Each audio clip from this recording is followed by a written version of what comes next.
What if I told you the Roman Empire was defeated by an African queen? Not Cleopatra, not Boudica, but a one-eyed warrior queen from ancient Kush who made Rome regret invading Africa. This is the forgotten war between Rome and the Kingdom of Kush, the story of Queen Amanirenas, the Kandake who fought the Roman Empire and won. While Cleopatra ruled Egypt, Amanirenas commanded armies. While Rome conquered the Mediterranean, Kush controlled the Nile. And in 25 BC, these two powers collided in a war that history tried to erase. This is the true story of the African queen who defeated Rome, of the Meroitic War that stretched from Egypt to Sudan, of how one woman lost an eye in battle, buried her son, and still forced Emperor Augustus to sign a peace treaty on her terms. If you love stories of ancient warfare, forgotten empires, and the side of history they don't teach in school, this is for you. We rise.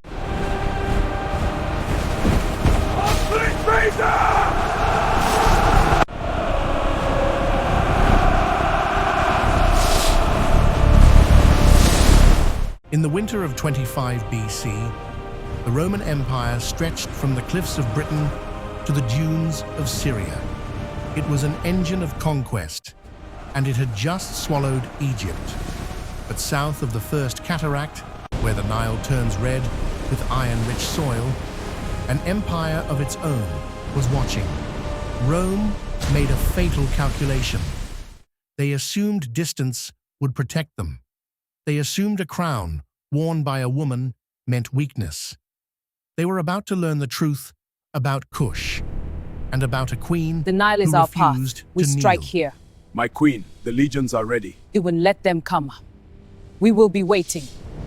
Long before Rome ever set foot in Africa, the Kingdom of Kush ruled the Upper Nile. Centered at Meroe, it wasn't a scattered collection of tribes. It was a centralized, iron-smelting, monument-building state.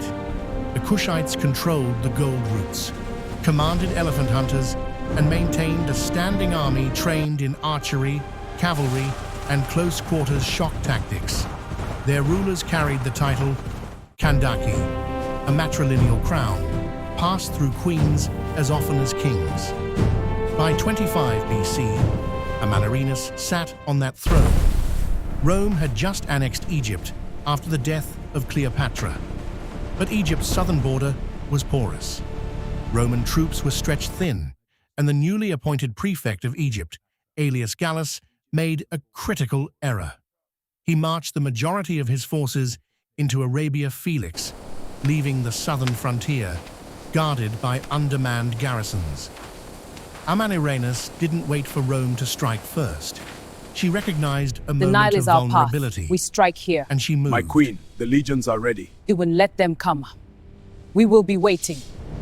In late 25 BC, an estimated 30,000 Kushite warriors crossed into Roman Egypt. They didn't raid, they invaded.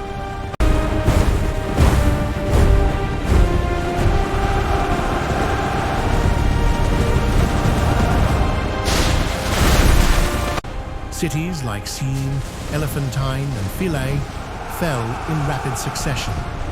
Roman garrisons were overwhelmed by disciplined archers and cavalry flanking maneuvers. But Amanirenas didn't just want territory, she wanted to send a message. Roman statues of Augustus were torn down. One bronze head, likely from a larger statue, was carried hundreds of miles south to Meroe. There, archaeologists would later find it deliberately buried beneath the steps of a victory temple. It wasn't loot, it was symbolism. Every time a Kushite walked into that temple, they stepped on the face of the emperor. This is the fate of the invader, buried and forgotten. They don't fight like the Parthians. They don't break. Push tonight! Break their lines! The queen leads them! Hold fast!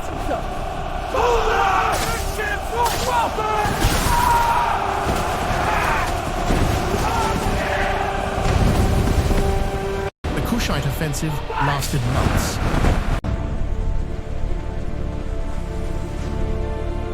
Roman supply depots were burned. Frontier roads were cut. By the time word reached Augustus in Rome, southern Egypt was effectively under Kushite control. But the empire that conquered Carthage, Gaul, and the Hellenistic East did not lose territory quietly. Caesar, the worst news from Egypt. Thebes has fallen? Not just now, because it's done. It's time!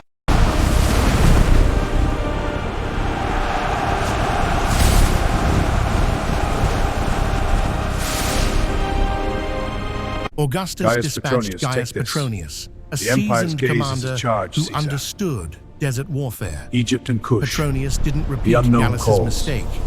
He brought reinforcements, siege equipment, and a disciplined supply train. The two armies met at Pselchis. The Romans broke the Kushite lines through coordinated infantry formations and superior armor. Petronius pushed deeper, capturing forts, routing cavalry, and eventually reaching the Kushite capital of Napata. The city was sacked, temples burned. But burning a capital isn't the same as conquering a kingdom. Amanirenas had already evacuated her court, her archives, and her treasury deeper into the Meroitic heartland, and the war took a personal toll. Sometime during the Roman advance, Amanirenas' son fell in battle. Grief for a queen is not a luxury, it's a weight. But in Kush, it was also a catalyst. My child, they've taken my cities. They think fire ends a kingdom, no the desert. They do not the Nile. Let them march, let them burn. We will be the shadow behind every step. What followed was a masterclass in asymmetric warfare. Amanirenas refused pitched battles. Instead, she weaponized geography. Kushite raiders targeted Roman foraging parties, poisoned wells, and melted into the wadis.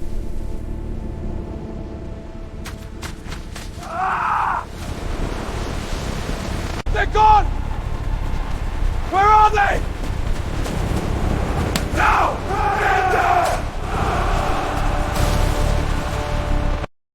Petronius's legions, trained for open field conquest, found themselves trapped in a grinding war of attrition. The farther south they pushed, the longer their supply lines became. Disease, heat, and constant harassment whittled down their numbers. Amanirenas controlled the trade routes. She controlled the iron.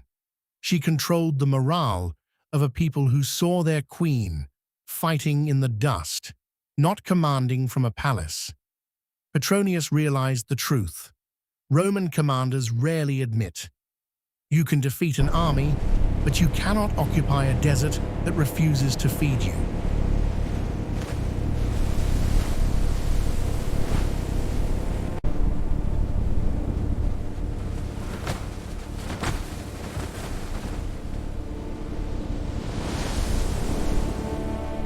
By 22 BC, Rome faced a choice. Double down on a bleeding campaign or negotiate from a position that looked suspiciously like compromise. Augustus, now consolidating his empire and facing political pressures at home, chose the latter. In 20 or 21 BC, Amanirenas sent her diplomats to the island of Samos, the Kushites where have Augustus arrived. was stationed. They do not kneel. She didn't come begging. She came with leverage. The negotiations that followed produced one of the most remarkable treaties in Roman history. Rome withdrew from all Kushite territory. The border was fixed at Hira Sikaminos, modern Maharaka. Kush paid no tribute. Rome recognized Kushite sovereignty. In exchange, Kush agreed to halt raids and allow limited Roman trade access. It was, by ancient standards, an agreement of equals. Think about what that meant. Rome rarely signed treaties where it gained nothing and gave up ground. Yet here, after years of blood, the empire bowed to reality. Amanirenas had outmaneuvered, outlasted, and outnegotiated the greatest military machine of the ancient world.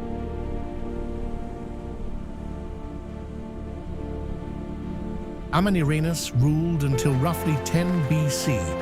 Her kingdom thrived. Trade flourished. The pyramids of Meroe rose higher, and the bronze head of Augustus remained buried beneath temple steps, a quiet monument to a war Rome preferred to forget. But the desert remembers, and so does history. We're taught to remember Rome's victories, but the empires that forced Rome to negotiate, they shaped the ancient world just as much. Amanirenas didn't just defend a kingdom, she redefined what African sovereignty looked like in the face of imperial expansion. If you want more stories, history left out of the textbooks, hit subscribe. Next time, the African general who broke the back of European colonial expansion 300 years before Waterloo.